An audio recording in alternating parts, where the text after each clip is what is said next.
Mas quero continuar falando de alguns detalhes sobre essa vitória do Palmeiras por 1-0 em casa contra o Cerro Porteño, porque é uma notícia muito ruim para o torcedor palmeirense, Danilo. O Rafael Veiga sofreu uma luxação no ombro aos 10 minutos, uma nova lesão. E recentemente o empresário dele, o André Cury, às vésperas da final, disse, do Paulistão, né, disse que ele estava na mira de alguns clubes europeus e que ele estava a fim de ir e tal. Mas essa lesão complica, né, Danilo? Assim, é ruim pro jogador, né? Ele ter se lesionado, é ruim pro Palmeiras perder uma opção de elenco. Obviamente é muito triste, ainda mais dependendo do tempo que ele for ficar parado. Às vezes é uma semaninha e é ruim pro jogador, mas passa. Mas se ele for ficar um tempo maior, é um momento difícil para a vida de qualquer jogador, né? É um momento ruim. Agora, tecnicamente, o Veiga estava longe de viver o seu melhor momento, né? Então, fosse em outros tempos, o desfalque seria ainda mais sentido. Eu acho até hoje que depois que o Veiga saiu e entrou o Felipe Anderson, o Palmeiras melhorou. Mas, de novo, obviamente é muito triste a lesão do Rafael Veiga, mas tecnicamente ele já esteve melhor e já faria mais falta do que faz hoje, entendeu? Então, vamos ver como vai ser essa recuperação dele, quanto tempo ele vai ter que ficar afastado. Mas no momento, tecnicamente, ele não vai fazer tanta diferença quanto já fez em outro momento. Você vai falar para mim, pô, mas ele é o líder de participações em gols do Palmeiras na temporada. Sim, porque ele é dono da bola parada, ele bate escanteio, ele bate falta, então muitas vezes ele tem assistência. Mas com a bola rolando, o Veiga não estava no seu melhor futebol. E quando ele se machucou, foi o que eu pensei. Falei, pô, coitado. Ele já não vivia a sua melhor fase técnica. Agora ele vai se machucar, vai ficar fora. E na hora que caiu, ele já caiu de um jeito estranho, já pôs a mão no ombro. Já deu para ver que não era uma enrolaçãozinha, né?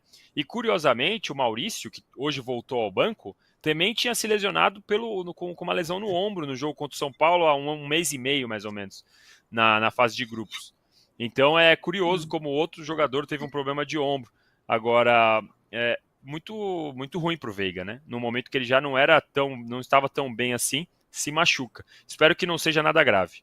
Sem querer pôr Ô, Juca, e pimenta você no gostou? vatapá, sem querer pôr pimenta no vatapá, não será o gramado artificial que a cada queda causa maiores lesões do que se fosse na grama? Essa lesão do Veiga, eu tive a impressão que ele machucou antes de cair, tá, Juca? Eu acho que foi na É? hora que ele se enrolou com os outros jogadores, se enroscou com outros jogadores e ele já cai com a mão no braço. O do Maurício agora eu não me lembro, mas eu acho também que foi no ar a hora que ele choca com o jogador Tá. do São Paulo. Mas do Veiga tem assim, a imagem na cabeça. Ele fica meio preso entre os defensores do Cerro e já cai com o ombro machucado. Tá. Ô, O Juca, e o que Yuri você achou do Alberto Felipe também, né? Está Anderson? sofrendo no ombro. Ah.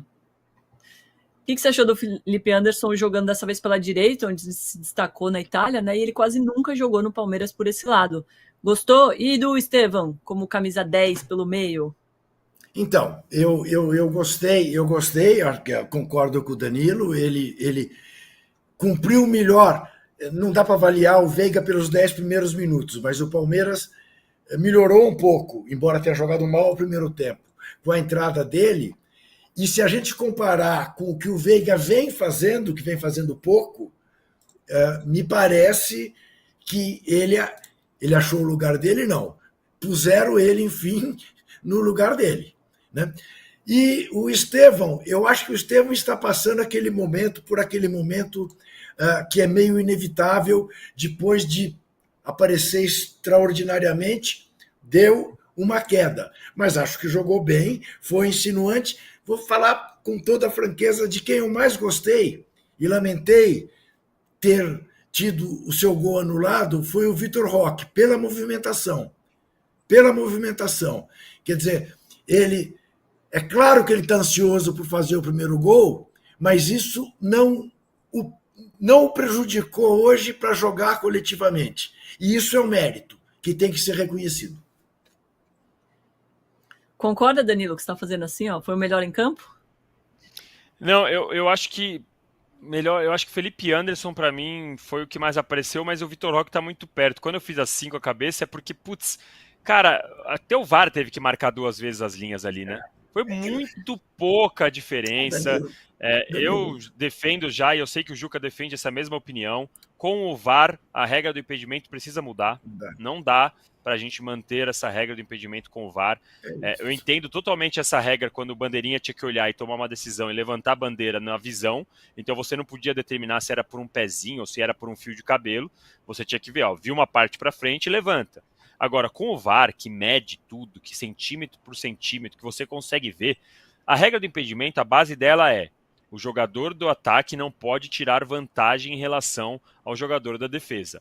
Qual era a vantagem do Vitor Roque naquele momento? Nenhuma. Então, assim, dentro da regra atual, o impedimento está correto. Não queiram dizer que eu não sei regra, que eu sou burro, que... Nada a ver, não é isso. Eu sei a regra, a gente sabe aqui a regra. Estamos propondo uma alteração da regra, como o futebol, inclusive, faz de tempos em tempos, de acordo com a mudança do jogo. Danilo, você quer ver? Hoje nós íamos assistir uma das maiores barbaridades em matéria de VAR pegando impedimento. No gol do Rafinha para o Barcelona, o primeiro gol do Barcelona, ou o segundo.